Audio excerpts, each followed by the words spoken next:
Bonjour, ceci est la leçon 26 du cours Origine et évolution des régimes démocratiques.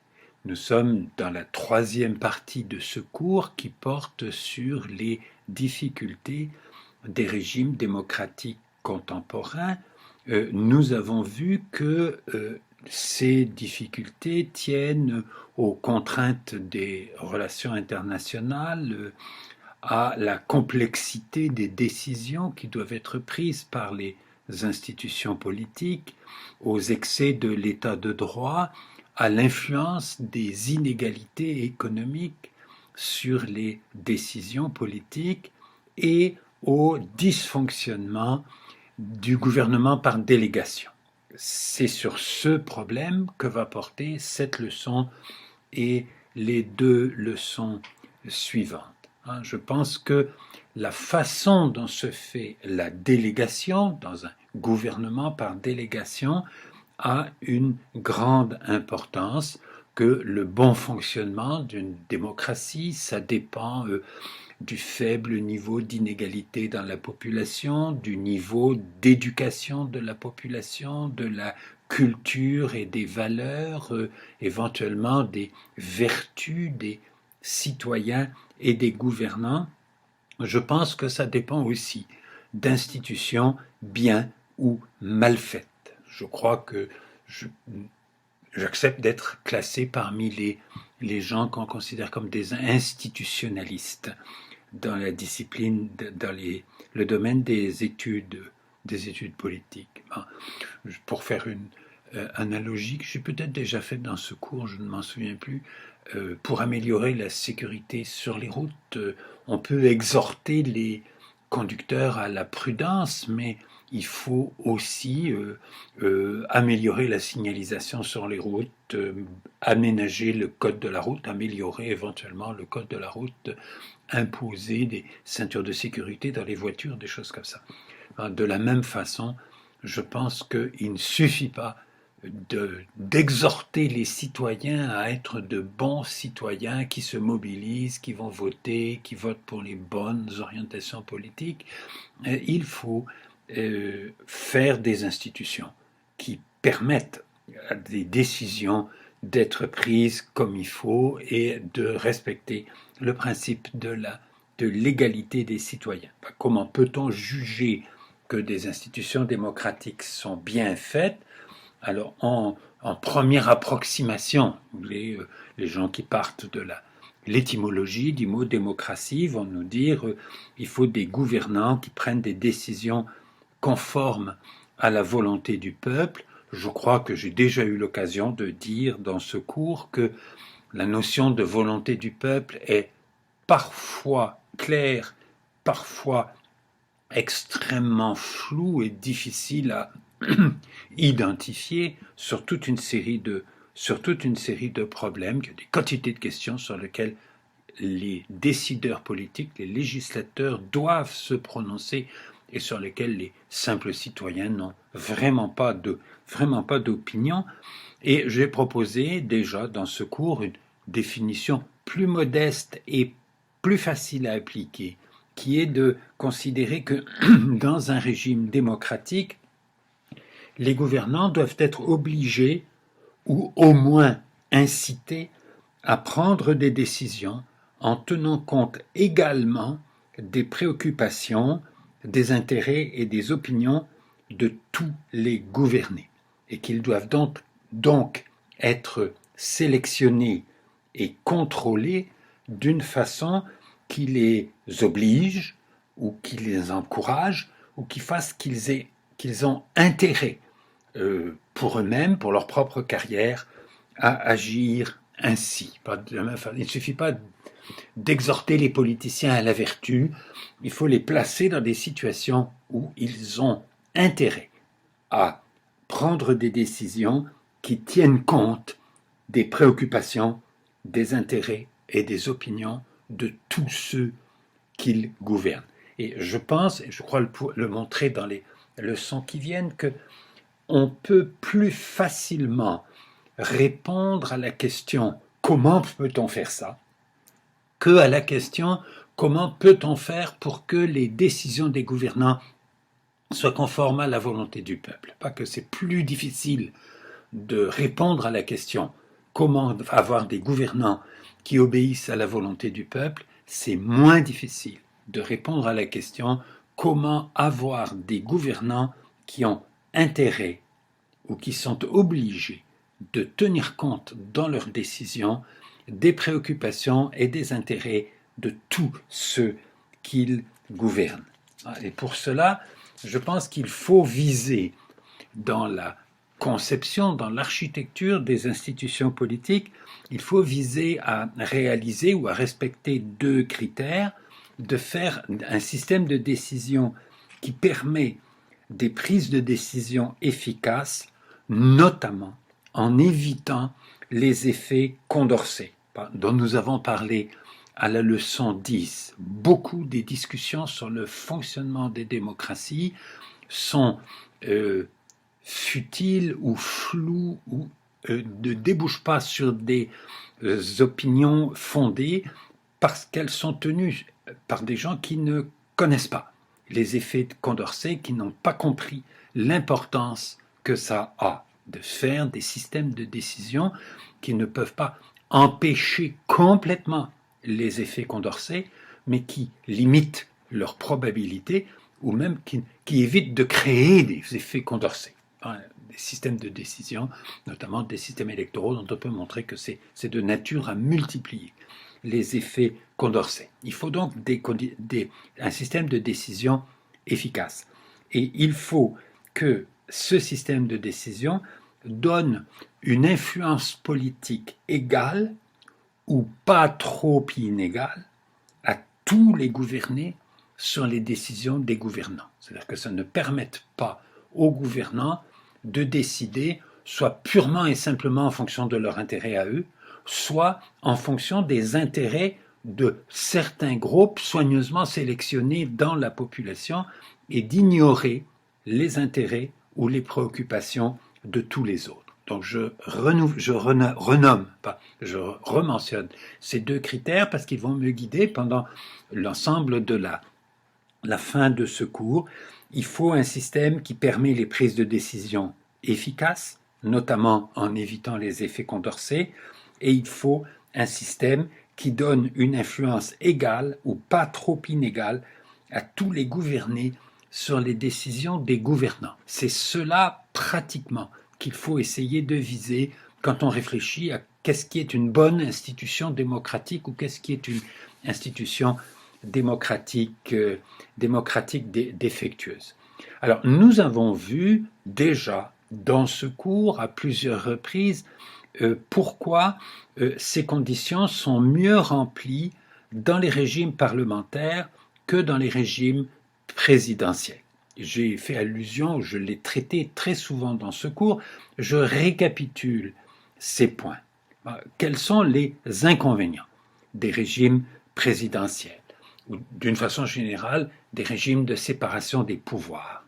La séparation des pouvoirs exécutifs et législatifs, même quand l'exécutif est élu, ce qui est le cas dans un régime présidentiel, cette séparation des pouvoirs peut paralyser le système de décision si les deux pouvoirs sont élus à des moments différents par des populations qui n'ont pas les mêmes majorités au moment où on les fait voter, ou même quand on les fait voter le même jour, mais avec des systèmes électoraux différents, qui donnent des résultats différents, juste selon le mécanisme qui est utilisé, ce qui est flagrant dans le cas des États-Unis, où les élections pour le président et les élections pour le Congrès ont lieu pour le même jour, ce qui n'empêche pas du tout d'avoir des majorités au Congrès qui peuvent être opposées à l'orientation politique du président. Le deuxième inconvénient évident des régimes présidentiels, du point de vue du bon fonctionnement d'un régime démocratique, c'est que le principal décideur dans ce système, le détenteur du pouvoir exécutif, qui ne peut pas être contrôlé au jour le jour par le peuple. C'est pas vrai que le peuple peut contrôle. Le peuple de millions de personnes ne peut pas contrôler le président, ne peut pas contrôler le chef du gouvernement. Il doit être contrôlé par d'autres qui sont élus eux aussi et qui peuvent travailler à plein temps pour contrôler le décideur principal. Or, le mécanisme du régime présidentiel permet aux autres élus, les représentants et les sénateurs dans le cas des États-Unis, de limiter le pouvoir du président ou même de paralyser le pouvoir du président, mais non pas de contrôler au jour le jour la façon dont le président exerce son pouvoir, la façon dont il prend des décisions. On peut bloquer. On n'a pas les moyens d'orienter, les autres élus n'ont pas les moyens d'orienter la politique du président, ils peuvent seulement limiter cette politique ou bloquer cette politique, avec le danger dans beaucoup de pays où les régimes présidentiels existent et débouchent sur des coups d'État. Pour cette raison-là, ça n'a pas jusqu'à présent débouché sur des coups d'État aux États-Unis, mais ça débouche sur des blocages politiques très fréquemment.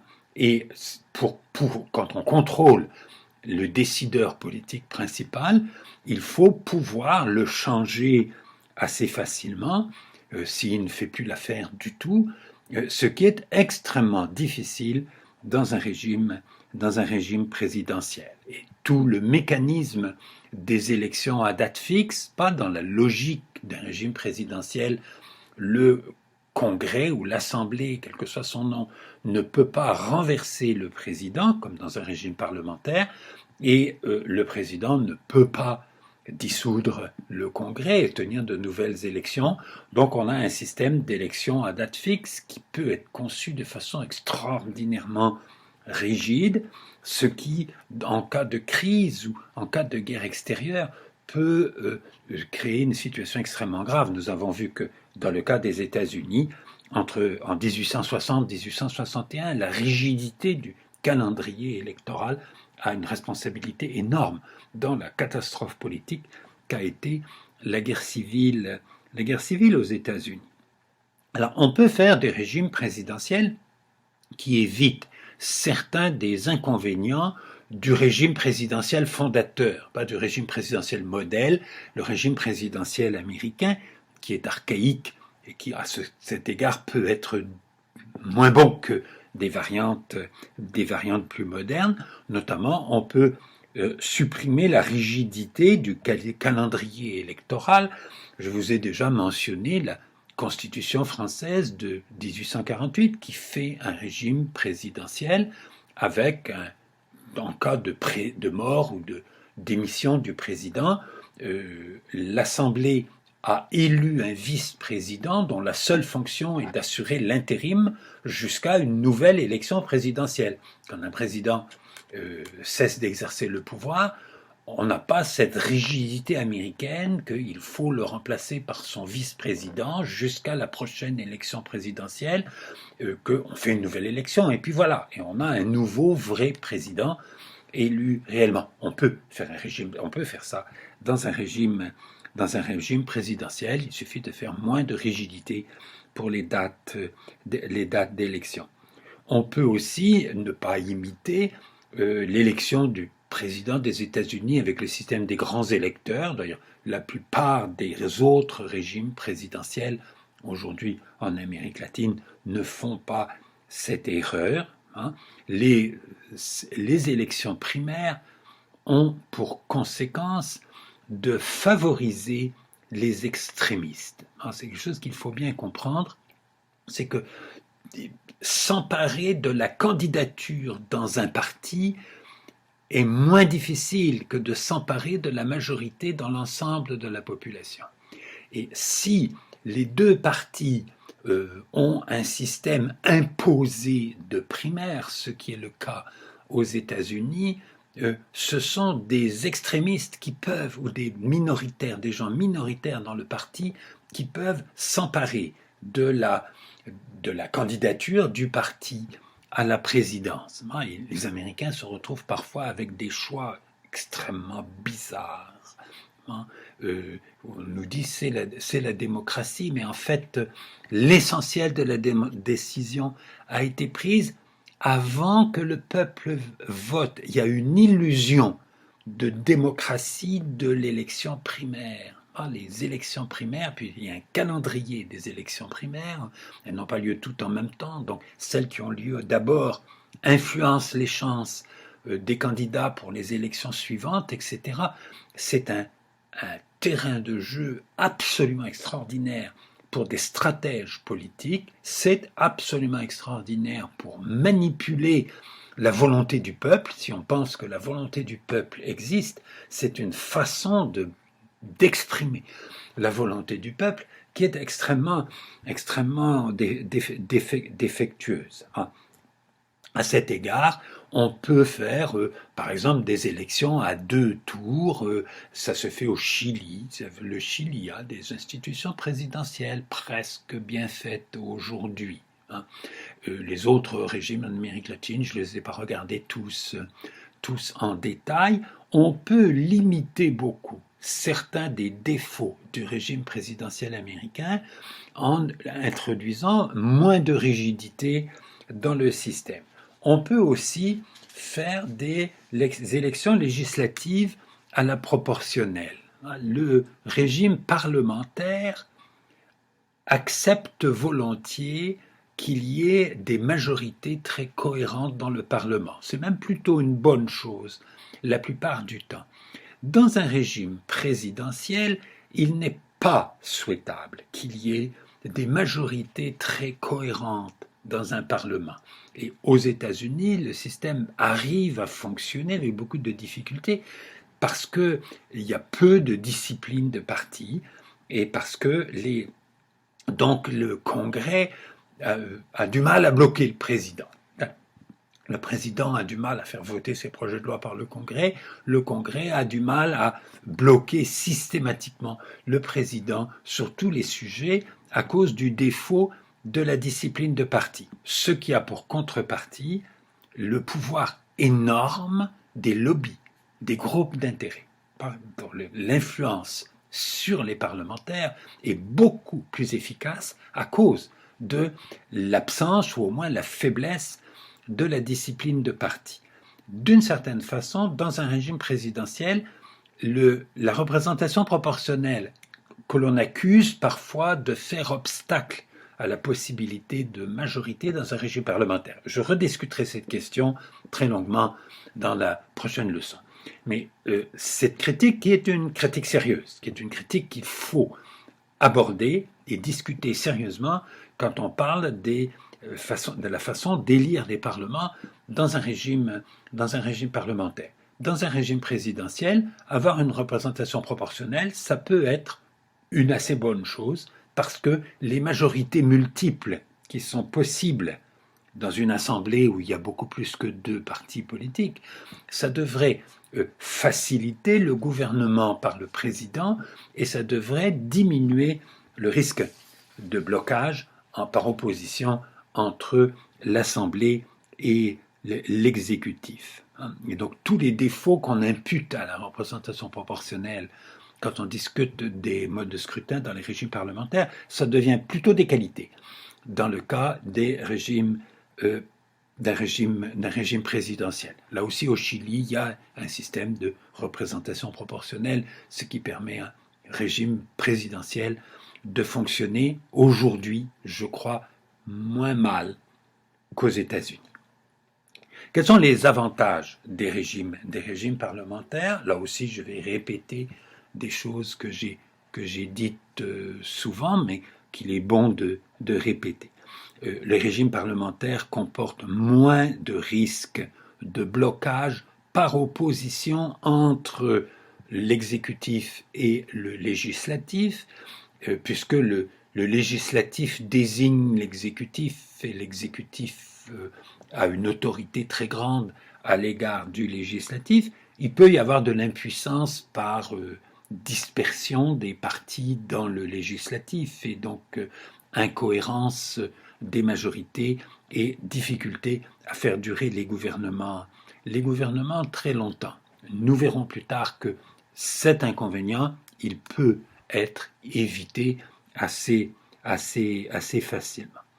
L'autre avantage du gouvernement parlementaire, j'ai déjà insisté beaucoup auprès de vous là-dessus, c'est le fait de permettre un gouvernement collégial, un gouvernement dans lequel le chef du gouvernement n'est pas le détenteur du pouvoir exécutif, c'est le cabinet qui exerce le pouvoir exécutif. Et le Premier ministre, il est d'abord contrôlé par les autres ministres. Aux États-Unis, les ministres n'exercent d'autorité que au nom du président, par délégation du président. Ce n'est pas normalement le cas des ministres dans un régime parlementaire. Et donc, les décisions collégiales, d'une part, elles devraient être moins imprévisibles pour les électeurs, et ça permet de contrôler le Premier ministre par les autres. Et quand un Premier ministre ne fait plus l'affaire du tout, pour une raison ou pour une autre, ce sont d'abord ses collègues ministres qui lui font comprendre qu'il faut qu'il démissionne. Et ça peut se passer très vite, très bien. On n'a pas besoin d'une procédure d'impeachment comme aux États-Unis. Procédure lorsqu'un président, pour une raison quelconque, parce qu'il a pris une mauvaise décision politique, parce qu'il est en train de devenir un petit peu cinglé, parce qu'on vient de découvrir qu'il avait commis un crime grave, pas avant d'être élu ou après son élection, etc. Tout ça, dans un régime parlementaire, ça se résout de façon beaucoup plus économique, parce que ce sont les ministres collectivement qui sont responsables de l'exécutif et qui ont la possibilité de faire changer le Premier ministre. De la même façon, ce sont les élus de la majorité qui contrôlent le gouvernement et le Premier ministre. J'ai insisté beaucoup sur ce point quand je vous ai parlé de l'Inde, de l'expérience de l'Inde en 1975 et dans les années qui ont suivi, n'est-ce pas, lorsque une première ministre aux tendances autoritaires a été bloquée dans sa tentative pour transformer le régime de l'Inde en un régime beaucoup plus autoritaire par la défection d'un certain nombre de députés de son parti qui ont rejoint les partis de l'opposition. Que les députés de la majorité sont ceux qui ont la responsabilité première de contrôler le Premier ministre. Je crois que nos députés canadiens, fédéraux ou québécois, provinciaux à Québec, ont beaucoup oublié ça, mais il faut le leur rappeler tout le temps, que ce n'est pas l'opposition qui est là pour contrôler le gouvernement. C'est les députés de la majorité gouvernementale qui sont là pour contrôler le gouvernement. Dans certains cas, ça peut marcher. Ça a marché en Inde après 1975. Donc, ça fait un contrôle du principal décideur qui est beaucoup plus efficace que par une procédure d'impeachment longue et compliquée, qui, dans le cas des États-Unis, implique qu'il y ait un vice-président pour finir le mandat du président. Et même si on avait une procédure d'impeachment pour renverser un président et tenir une nouvelle élection dans la population, si on peut faire des élections pas à date fixe pour le président, comme ce que les Français avaient imaginé en 1848, le président, le changement de Premier ministre, il y a les autres ministres qui sont là pour y veiller, il y a les députés de la majorité qui sont là pour y veiller, et il y a éventuellement la majorité du Parlement qui peut voter contre un gouvernement pour renverser un Premier ministre. On peut à tout moment, dans un régime parlementaire, remplacer le dirigeant principal qui ne convient plus pour une raison ou pour une autre, comme M. Chamberlain en 1940, quand il a été remplacé par Churchill, comme le dernier chef de gouvernement, enfin l'avant-dernier chef de gouvernement de la 4e République en 1958, qui s'appelait Pierre Pflimlin, tout le monde a oublié son nom, hein, qui a accepté paisiblement de démissionner quand on lui a fait comprendre que le général de Gaulle était le seul qui était capable de devenir chef du gouvernement et d'éviter la guerre civile. Tout ça a pu être fait de façon tellement plus commode, pas faire face à une crise politique grave dans un régime parlementaire est beaucoup moins difficile que dans un régime présidentiel. À soi tout seul, je pense que c'est une bonne raison de penser, une raison suffisante pour penser qu'un régime parlementaire, c'est préférable à un régime présidentiel. Est-ce qu'on peut améliorer les régimes parlementaires? Alors, je crois que oui, et je vais consacrer beaucoup de temps à essayer de voir cela dans cette leçon et dans les leçons qui suivent. La première chose, je pense, c'est ne pas nuire, ne pas faire des choses qui aggravent la situation. Et beaucoup des propositions qui sont faites aujourd'hui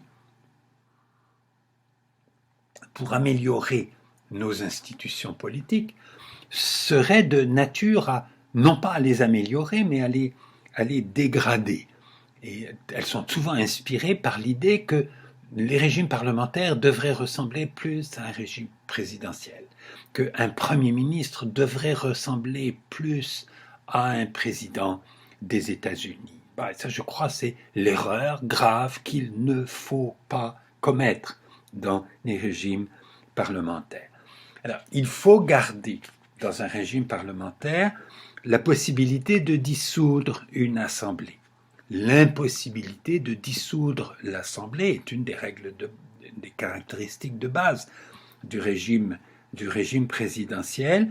Et donc, il ne faut pas faire des règles rigides d'élection à date fixe, ou même pas de règles du tout. Au Canada, on a des règles d'élection à date fixe, mais elles sont formulées d'une façon qui permet de les tourner très facilement, c'est-à-dire avec la supposition implicite que ça ne s'applique que si le gouvernement est majoritaire, et que dans les cas de gouvernements qui ne sont pas majoritaires, où il n'y a pas un parti politique qui est majoritaire, que là, la règle ne s'applique plus, et elle est facile à violer parce que de toute façon, cette règle elle ne s'impose pas au gouverneur général, et c'est le gouverneur général qui dissout. Il y a une espèce d'hypocrisie légale dans nos lois, à Québec ou à Ottawa, qui prévoit les élections à date fixe. Peut-être que ces élections à date fixe hypocrites sont pas trop dangereuses si on avait une crise politique grave. Si elles étaient rigides, si on était obligé de les respecter, ça serait très grave. Ça pourrait avoir des conséquences très graves. Et je ne sais pas bien quels sont les avantages des élections à date fixe.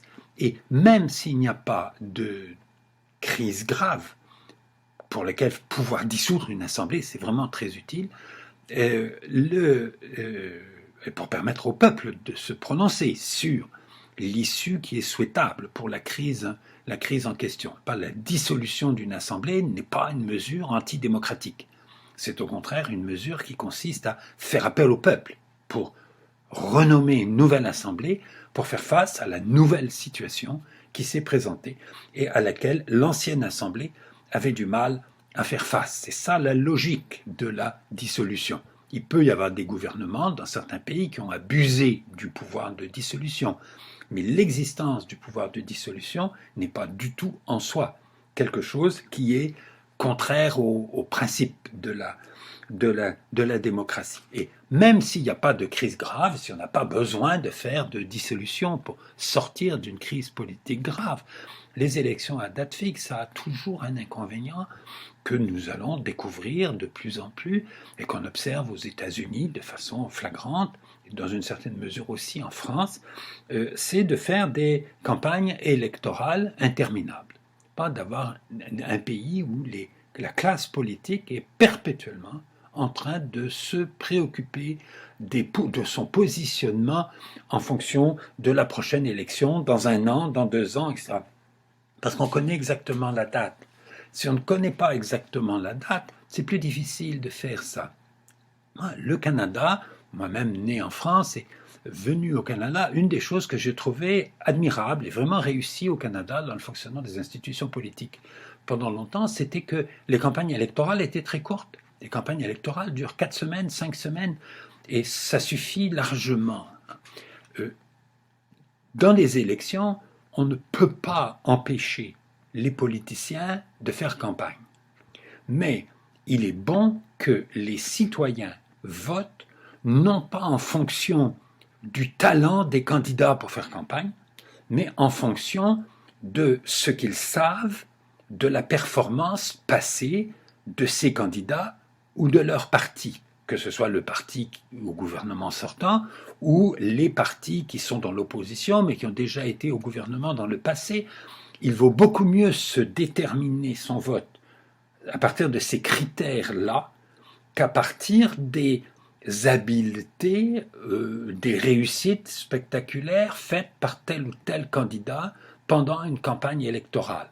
On ne peut pas empêcher les campagnes électorales, mais les campagnes électorales sont un mal nécessaire dans une démocratie, un mal inévitable, et pas du tout le sommet de la démocratie. Plus on a de campagnes électorales, plus c'est bien pour la démocratie. Ce n'est pas vrai du tout. Et les élections à date fixe ont l'inconvénient de permettre le démarrage à l'avance, pas avant la date officielle de déclenchement de la campagne, et les partis sont déjà en campagne. Et ils ne risquent pas, lorsque la décision de tenir l'élection a été prise par surprise par le Premier ministre, ceux qui partaient trop tôt risquaient de s'épuiser inutilement. Donc ça permettait d'avoir des campagnes beaucoup plus courtes. Je pense qu'au total, cet avantage-là de l'absence de règles sur les élections à date fixe, c'est mieux que les avantages que je ne connais pas bien des élections à date fixe. Et ce qui est certain, c'est que s'il y a des règles d'élection à date fixe, il faut qu'on puisse y faire des exceptions s'il y a des situations de crise grave. Parce que dans certaines situations, c'est absolument dramatique. Ce serait absolument dramatique de ne pas pouvoir faire des élections. Une autre des propositions qui est faite régulièrement pour améliorer nos institutions démocratiques, c'est d'élire directement le Premier ministre par la population. On a un Premier ministre, il continue à être responsable devant le Parlement, c'est bien, mais il peut être renversé par le Parlement, mais il doit être élu par l'ensemble de la population. Il y a une espèce de mimétisme là du régime présidentiel avec l'idée que le chef du gouvernement, dans notre système, il n'est pas élu par la population. Bon, il peut être élu député dans une circonscription, mais il n'est pas élu par l'ensemble de la population.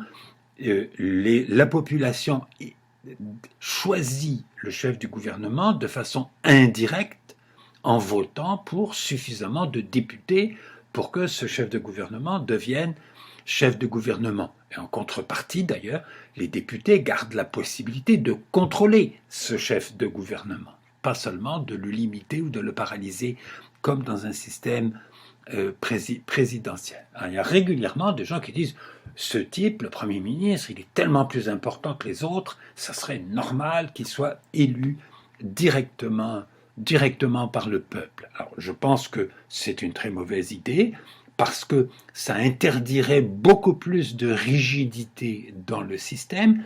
Est-ce qu'on peut le renverser? Quand il est renversé, est-ce qu'on doit refaire une élection dans l'ensemble de la population pour le remplacer? Ça pose toute une série de problèmes. Ça introduit beaucoup plus de rigidité dans le système. Il y a un pays qui était une démocratie parlementaire, c'est Israël, qui a fait cette expérience entre 1995 et 2001. Ça vaut la peine d'en parler pendant quelques minutes. Le système politique israélien souffre beaucoup du morcellement des partis politiques. Il y a toujours 9 ou 10 partis politiques dans le Parlement. Aucun n'a la majorité à lui tout seul. Les coalitions sont très difficiles. Il faut toujours 3 ou 4 partis politiques pour faire une coalition suffisante pour faire fonctionner un gouvernement, avec donc des ministres appartenant à 3 ou 4 ou 5 partis politiques différents, et beaucoup d'Israéliens constatant la paralysie de leur système politique, les difficultés de prendre des décisions dans leur système politique, beaucoup d'Israéliens proposaient que le Premier ministre soit élu directement par la population. Et c'est une proposition qui a intéressé Yitzhak Rabin, qui devient Premier ministre en 1992, qui a l'intention de prendre, dans les négociations avec les Palestiniens, un certain nombre de décisions difficiles et difficiles à faire accepter à l'ensemble de la population. Enfin, il y aura beaucoup d'Israéliens qui seront d'accord avec lui, mais d'autres qui ne le seront pas, et difficile à faire accepter au Parlement, dans lequel il a un gouvernement de coalition avec plusieurs partis politiques. Et Rabin a dû penser que l'élection directe du Premier ministre par la population lui donnerait plus d'autorité personnelle pour faire sa politique. Il y avait là des décisions difficiles à prendre qu'il fallait pouvoir imposer à beaucoup de gens, à beaucoup d'opposants, et qu'il avait besoin d'une autorité personnelle plus grande. Et avec les prestiges de sa carrière passée, etc., peut-être qu'il avait une petite chance d'arriver à faire ça. Et c'est donc pendant que Rabin était Premier ministre, après 1992, que le Parlement israélien a fait une réforme des règles de base du régime en disant qu'à la prochaine élection, les gens voteraient d'un côté pour des députés dans le Parlement, d'un autre côté pour le poste de Premier ministre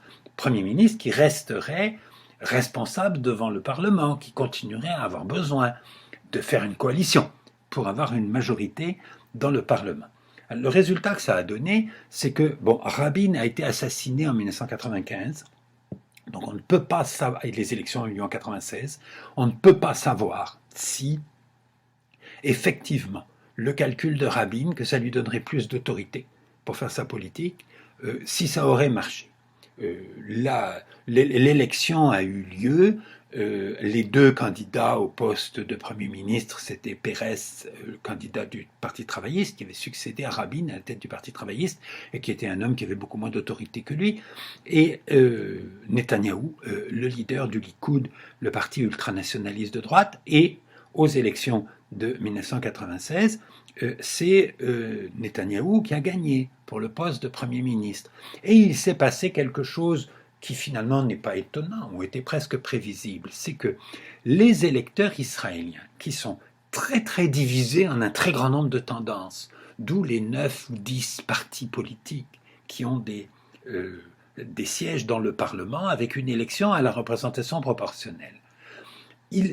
Certains d'entre eux savent que la dispersion des partis politiques est un problème, et que donc peut-être qu'il faut s'abstenir de voter pour le petit parti qui a leur préférence, et qu'il vaut mieux voter pour le grand parti qui a une chance de diriger le gouvernement.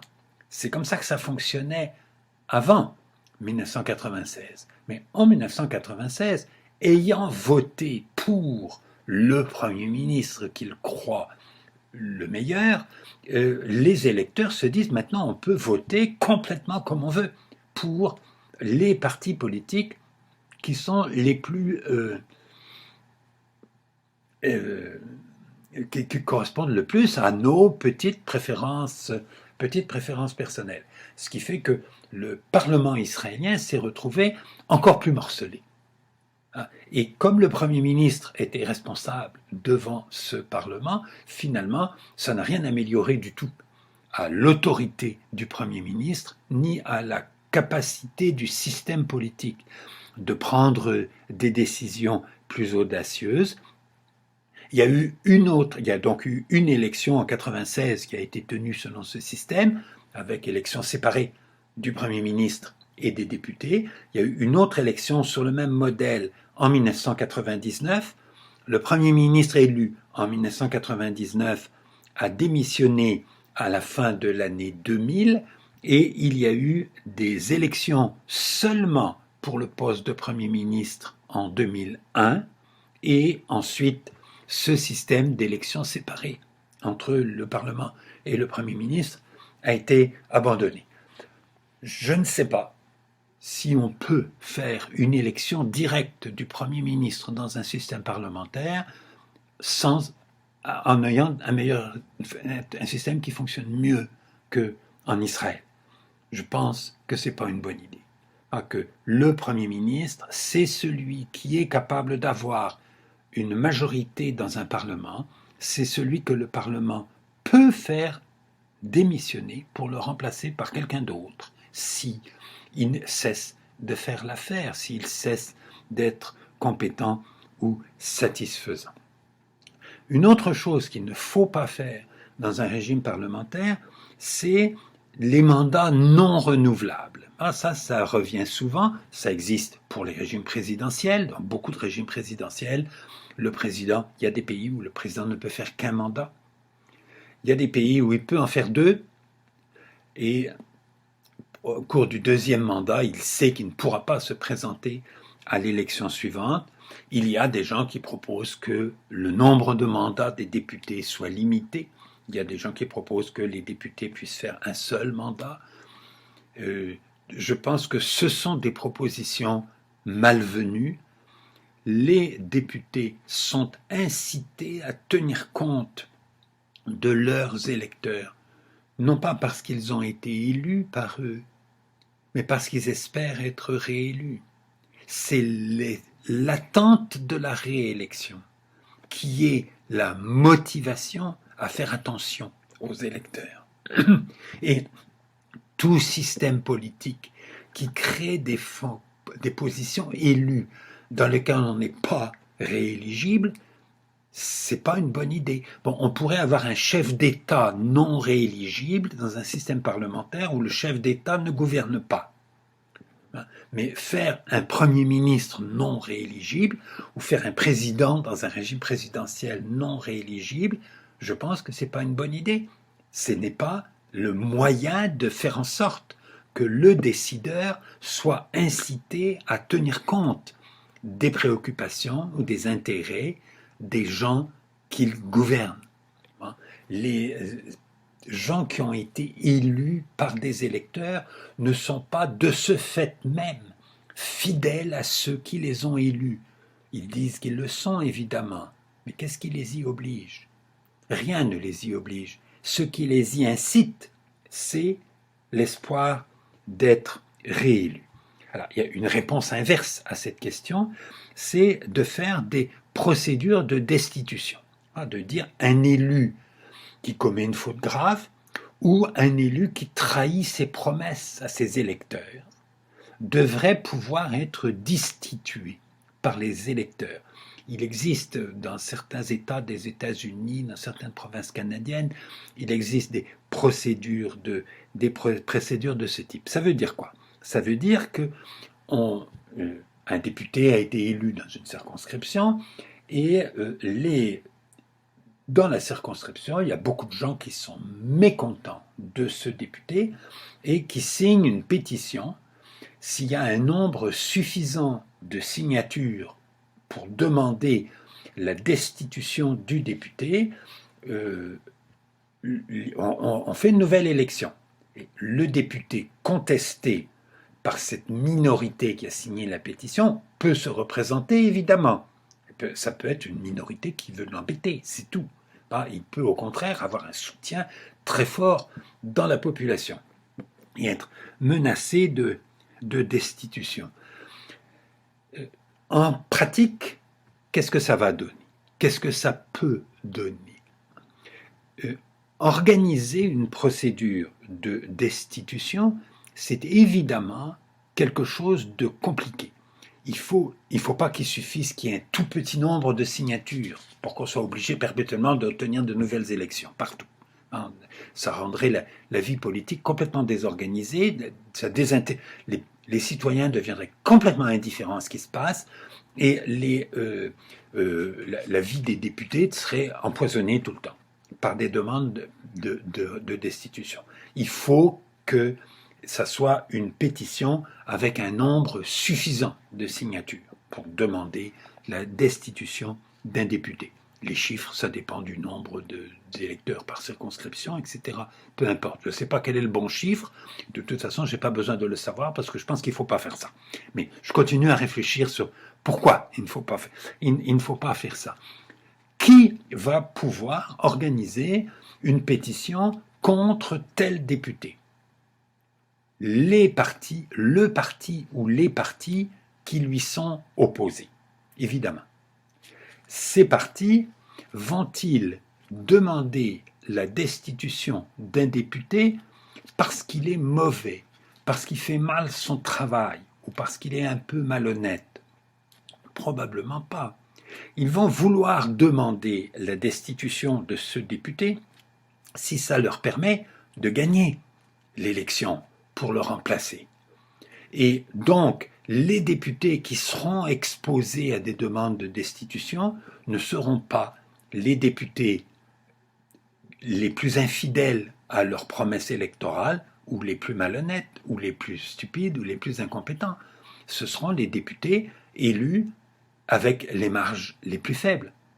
Les députés pour lesquels le résultat peut être inversé si on engage contre eux une procédure de destitution. Donc l'idée qu'on va améliorer le personnel politique en instituant la destitution des députés qui sont mauvais et en permettant aux citoyens pas d'exercer ce pouvoir de renverser les députés pour rendre les députés plus responsables, je pense que c'est pas une bonne idée. C'est pas une bonne idée du tout. Enfin, je voudrais dire une chose qui a vraiment besoin d'être dite en public. C'est que les gens qui veulent améliorer les institutions parlementaires le font parfois en demandant que les députés soient élus pour un seul mandat, pour que les députés ne deviennent pas des politiciens professionnels, que les députés puissent être soumis à destitution, et que les élections se fassent à la représentation proportionnelle, pour que l'Assemblée représente beaucoup mieux les opinions dans la population. Or, une procédure de destitution dans un système électoral uninominal, je comprends comment ça peut marcher. Je pense que ce n'est pas une bonne idée, mais on peut faire ça. C'est juste pas bon.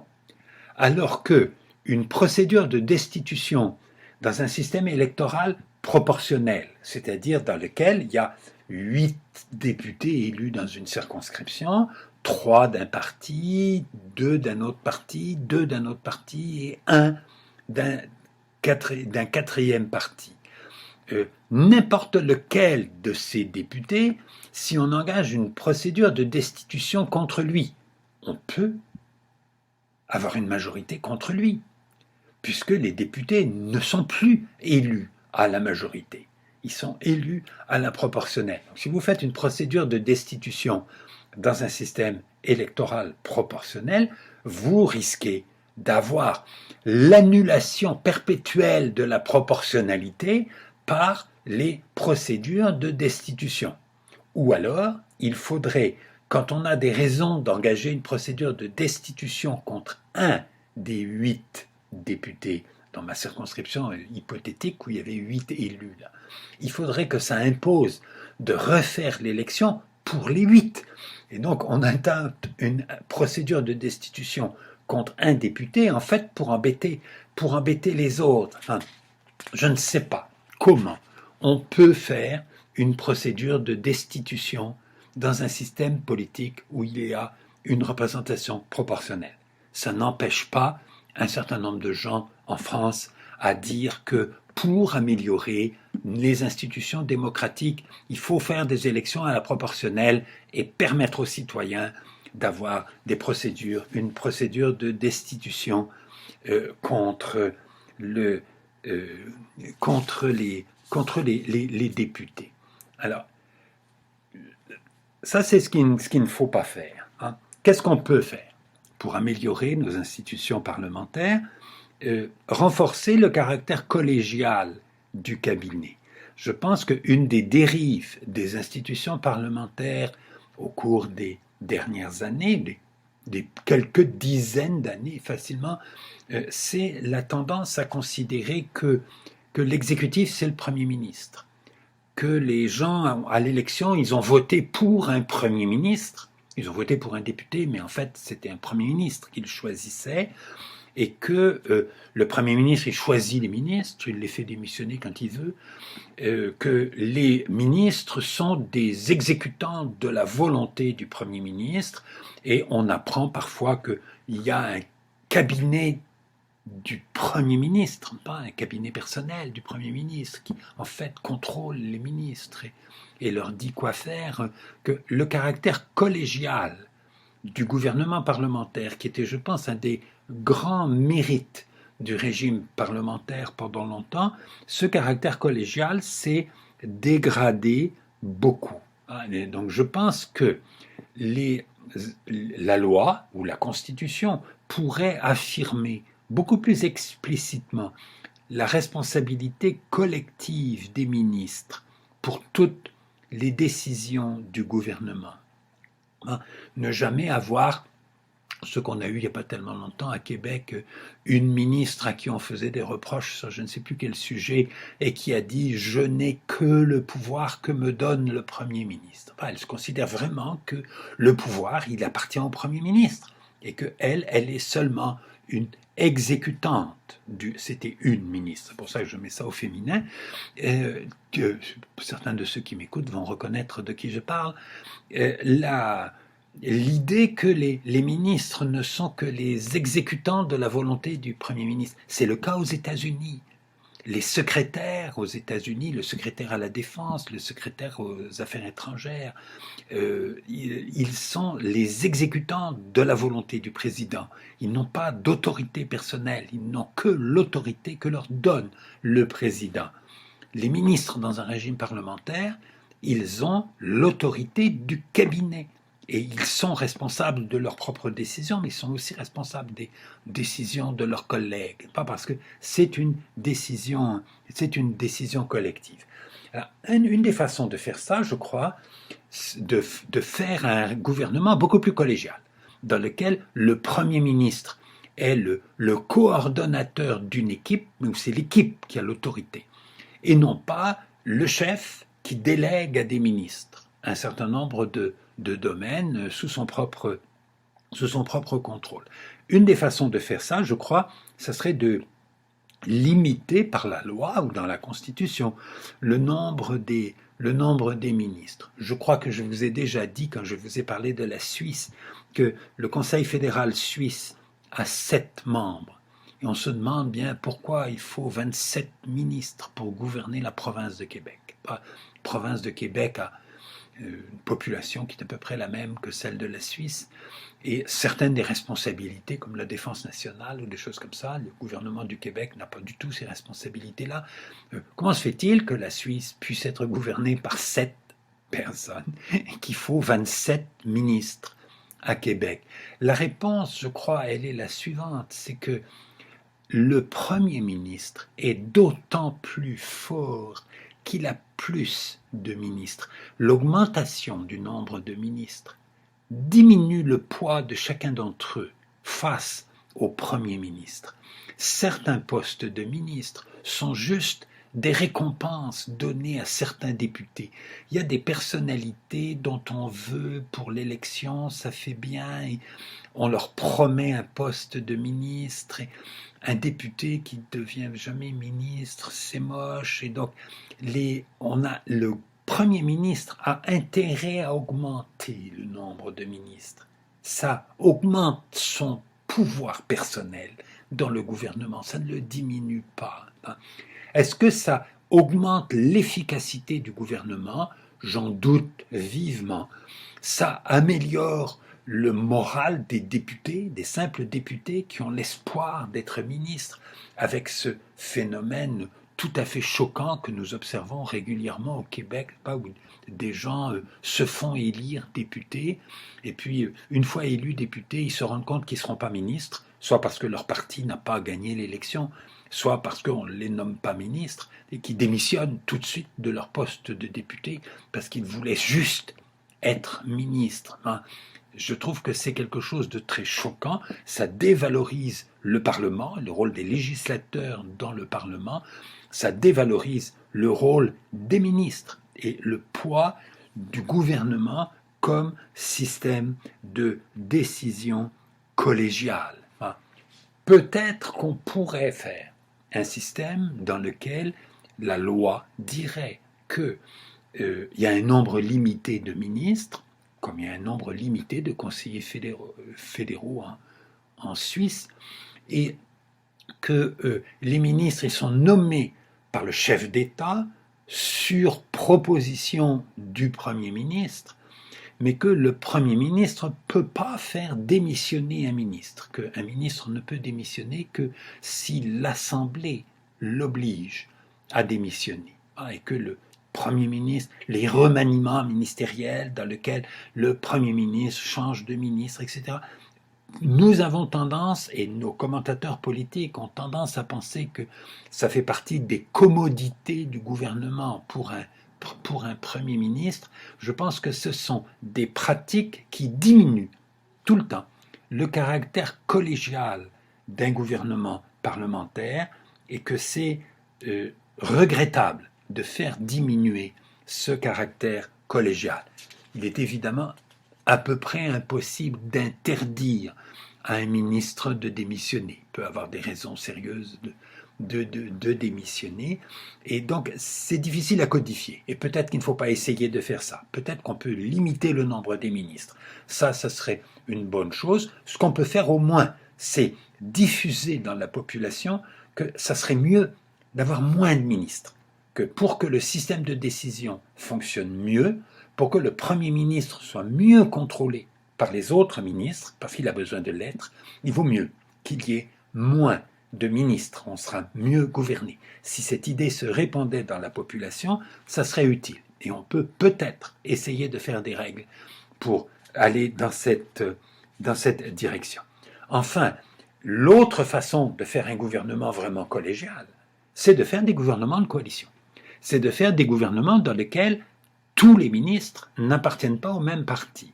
Et où donc, pour certains ministres, le Premier ministre, il est le chef du gouvernement, mais il n'est pas leur chef de parti. Il n'a pas la même autorité disciplinaire envers eux qu'envers les ministres qui sont des membres du parti dirigé par le Premier ministre. Et nous reviendrons sur les gouvernements de coalition, pourquoi c'est une très bonne chose, pourquoi c'est ça qu'il faut faire, pourquoi ça dépend des modes de scrutin. Donc c'est pour cela que je vais en parler plus tard. Et ça c'est le moyen possible dans notre régime parlementaire pour avoir des gouvernements qui soient beaucoup moins un Premier ministre qui fait ce qu'il veut avec ses ministres, qui nomme ses ministres, qui les choisit, qui leur dit quoi faire, et beaucoup plus un cabinet qui soit un organisme de décision collégiale, collective, avec un Premier ministre qui est chargé de le coordonner, mais qui n'est pas le chef de l'exécutif, pas que le détenteur du pouvoir exécutif. Où le pouvoir exécutif, il appartient au cabinet, et non pas au Premier ministre. Je pense que le régime parlementaire conçu de cette façon serait bien préférable à la façon dont nous le pratiquons aujourd'hui. Une autre chose qui peut être faite, c'est de renforcer le contrôle de l'Assemblée ou des assemblées sur les gouvernements. Alors, de la même façon que un Premier ministre qui serait face à 10 ou 11 ministres serait beaucoup moins le chef qui fait ce qu'il veut que ne l'est un Premier ministre face à 26 ministres. qu'en diminuant le nombre des ministres, on va diminuer la toute-puissance du Premier ministre. De la même façon, en diminuant le nombre des élus dans une assemblée, on augmente l'efficacité de cette assemblée pour discuter des lois, pour contrôler le gouvernement, pour faire ce qui est le travail principal d'une assemblée législative. C'est probablement peu nécessaire à Québec. On a une assemblée qui n'est pas très nombreuse à Québec, elle est 125 membres, ça pourrait être un peu moins, mais ce n'est pas un nombre déraisonnable. À Ottawa, plus de 300, là, ça serait bien d'en avoir moins. Et puis alors, les assemblées qui deviennent extrêmement nombreuses sont évidemment très inefficaces. Ce n'est pas le lieu ici de discuter de l'efficacité du Parlement de l'Union européenne. Pas avec plus de 700 députés, si on veut faire une assemblée inefficace, une assemblée qui ne peut pas être contrôlée comme il faut. Les organismes, les vrais centres de décision de l'Union européenne, évidemment, plus cette assemblée est nombreuse, plus c'est difficile de la rendre efficace. Les États-Unis, à cet égard, sont une expérience assez intéressante, parce que les États-Unis, malgré leur population qui est 10 fois celle du Canada, ils ont une Chambre des représentants qui est 1 fois et demi, c'est même pas le double de la Chambre des communes à Ottawa, les députés, les représentants aux États-Unis, et un Sénat de 100 membres. Et le Sénat est beaucoup plus puissant que la Chambre des représentants, parce qu'ils sont moins nombreux et parce qu'ils sont élus pour plus longtemps. Ils sont élus pour 6 ans, alors que les autres sont élus pour 2 ans. Pas les deux facteurs qui jouent. Mais aux États-Unis, c'est l'Assemblée la moins nombreuse qui est la plus puissante dans les décisions politiques. Et c'est logique. Il y a 100 sénateurs. Ça fait une Assemblée beaucoup plus efficace. Et je pense que si on veut un Parlement efficace pour contrôler un gouvernement, il faudrait faire un gouvernement avec beaucoup moins de membres, avec de meilleures conditions pour le débat, et avec, alors peut-être qu'il faut donner plus de collaborateurs à chaque député pour étudier les dossiers. Il y a plein de choses qu'on peut changer, pas si on fait un Parlement avec moins de députés. Le problème, c'est les circonscriptions deviennent plus peuplées. Si on a des députés qui pensent que leur tâche principale, c'est de s'occuper des problèmes de leurs électeurs, ce que croient, je pense, certains de nos députés. Si on leur donne des circonscriptions avec 2 fois plus ou 3 fois plus d'électeurs, c'est évidemment très grave. Ils pourraient se demander comment font les représentants aux États-Unis, ou à plus forte raison les sénateurs aux États-Unis. Il y a 2 sénateurs en Californie, chacun 15 millions d'électeurs, quelque chose comme ça. Et évidemment, ils ne peuvent plus être des espèces de travailleurs sociaux pour rendre service aux gens. Ils deviennent vraiment des législateurs. Ils deviennent vraiment des gens qui travaillent pour faire des lois. Non pas contrôler le président, ce n'est pas leur boulot, mais dans un régime parlementaire, le rôle des députés, c'est faire des lois, adopter des budgets et contrôler le gouvernement, contrôler les ministres qui agissent comme un centre de décision collégiale. Alors, les députés qui ont peur qu'on leur donne trop des circonscriptions avec trop d'habitants au Canada ou au Québec, ils peuvent se demander comment ça se passe aux États-Unis, ils peuvent se demander comment ça se passe en Inde, avec un pays de plus d'1,3 milliard d'habitants et une assemblée de 600 membres, quelque chose comme ça. Vous imaginez le problème pour les députés. En fait, et l'idée qu'il faut augmenter régulièrement, ce que nous faisons au Québec, pas depuis longtemps, la population augmente pour tenir compte de l'augmentation de la population, il faut augmenter le nombre de députés dans certaines régions et il ne faut pas en diminuer, il faut pas le diminuer ailleurs. Donc le nombre total de députés a tendance à augmenter avec la démographie. Ça, c'est quelque chose, je pense, auquel il faut résister.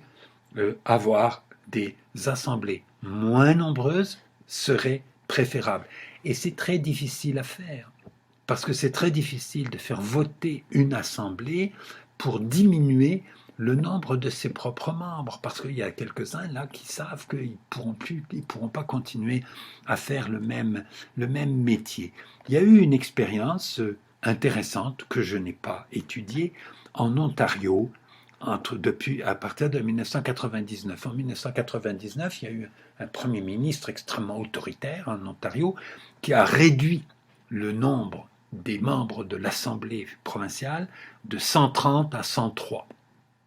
Et puis ça a recommencé à augmenter depuis, c'est revenu à 124. Ça n'a pas tout à fait rejoint le chiffre de 1999. C'est une expérience assez unique parce que c'est facile de comprendre pourquoi il est difficile de faire voter une assemblée pour qu'elle diminue le nombre de ses membres, parce qu'il y a toujours ceux d'entre eux qui savent que c'est fini pour eux, qui ne pourront plus jamais être réélus ou siéger dans cette assemblée, et qui vont trouver des quantités d'autres arguments pour plaider que le peuple sera mieux représenté s'il a plus de représentants. Je pense que c'est le contraire qui est vrai. Le peuple serait mieux représenté s'il y avait moins de représentants. Et ici, je vais citer un article, l'article 34 de la Constitution de la France de 1848. Je vous ai déjà expliqué pourquoi c'était à la fois une très belle révolution qui fait le suffrage universel masculin, qui abolit l'esclavage, etc. Et des institutions très mal faites, parce que ce sont des institutions de régime présidentiel. Mais il y a un article dans la Constitution de 1848 qui est, je crois, remarquable et qui devrait être compris et utilisé comme modèle pour la réflexion de beaucoup de gens sur les institutions démocratiques. Je le cite. Les membres de l'Assemblée nationale sont les représentants non du département qui les nomme, mais de la France entière. L'Assemblée était élue au scrutin de listes. Il y avait des listes de candidats par département, des listes à nombre variable, parce que les départements n'avaient pas tous le même chiffre de population, et les gens votaient pour une liste qui était élue en bloc. C'est pas un bon système électoral, mais c'était ce qu'on avait conçu de pratique à l'époque pour faire un suffrage universel masculin, pour la première fois sérieusement en France, ce qui n'était pas si facile à organiser dans les conditions techniques de l'époque. Mais l'idée n'est pas que le député n'est pas là pour défendre les intérêts des habitants du département ou de la circonscription qui l'ont élu. Il est là pour veiller au bien général de la population de la France. Il est le représentant non du département qui le nomme, mais de la France entière. Et je crois qu'il y a là un enjeu culturel très difficile et un enjeu institutionnel malheureusement moins important. Parce que si c'était tellement institutionnel, ce serait plus facile à résoudre. L'enjeu culturel et l'enjeu d'éducation politique, c'est ce qu'on enseigne à l'école et ce qu'on répète dans les journaux, ce que répètent les politiciens, ce que croient les politiciens, que l'élu, il doit se préoccuper de ses électeurs. C'est important. Pas que son vrai boulot, c'est de défendre ses électeurs. Ils votent les projets de loi, mais les projets de loi, ils sont rédigés par les cabinets des ministres et le député, il a la responsabilité de voter les projets de loi qui sont proposés par le gouvernement dont il est membre, ou il doit voter contre les projets de loi qui sont rarement pour, mais souvent contre, les projets de loi proposés par un gouvernement contrôlé par un, un parti adverse, hein. Et je crois que notre culture politique, la culture des démocraties d'aujourd'hui, a un gros problème d'avoir oublié Jean-Jacques Rousseau, hein, que les citoyens ne doivent pas voter en fonction de ce qu'ils croient être leurs intérêts. Les citoyens votent en fonction de leurs intérêts, et il faut en tenir compte quand on fait des règles. Mais il ne faut pas enseigner aux citoyens ou aux enfants qui vont devenir citoyens que vous devez aller voter pour défendre vos intérêts. Vous devez aller voter pour défendre l'opinion que vous avez de l'intérêt de la nation ou du bien général du pays. Que c'est ça qui est en jeu dans l'élection. Et que les députés, une fois élus, ils ne sont pas là pour défendre les gens qui les ont élus. Bien sûr, ils vont en tenir compte. Et bien sûr, quand on fait des règles électorales, nous en parlerons dans la prochaine leçon, il faut tenir compte du fait que les députés font ça. On ne peut pas les empêcher de faire ça. Mais on devrait répéter tout le temps aux citoyens, aux candidats aux élections et aux élus que leur rôle, ce n'est pas pour les citoyens. Les élections, elles ne sont pas là pour vous permettre de défendre vos intérêts. Elles sont là pour vous permettre de donner votre avis sur la façon dont le pays doit être gouverné dans l'intérêt général, dans l'intérêt de tout le monde. Et que les députés, même élus dans une circonscription bien particulière, ne doivent pas prendre leurs décisions dans le Parlement en fonction des intérêts de leurs électeurs. À l'endroit où ils ont été élus, ils doivent le faire en fonction de ce qu'ils pensent, au meilleur de leur jugement, être le mieux pour l'ensemble du pays. C'est un problème d'éducation politique et c'est un problème de culture, même dans notre société. Et je ne sais pas comment on peut faire changer cette culture.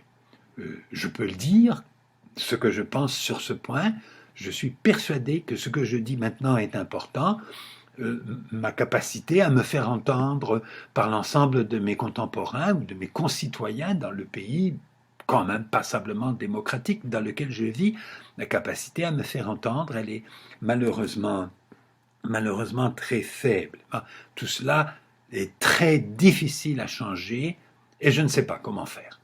Ce qui peut être changé moins difficilement, c'est la façon dont sont élus les membres des assemblées, et il faut le faire en se préoccupant des deux critères que j'ai annoncés plus haut au début de cette leçon.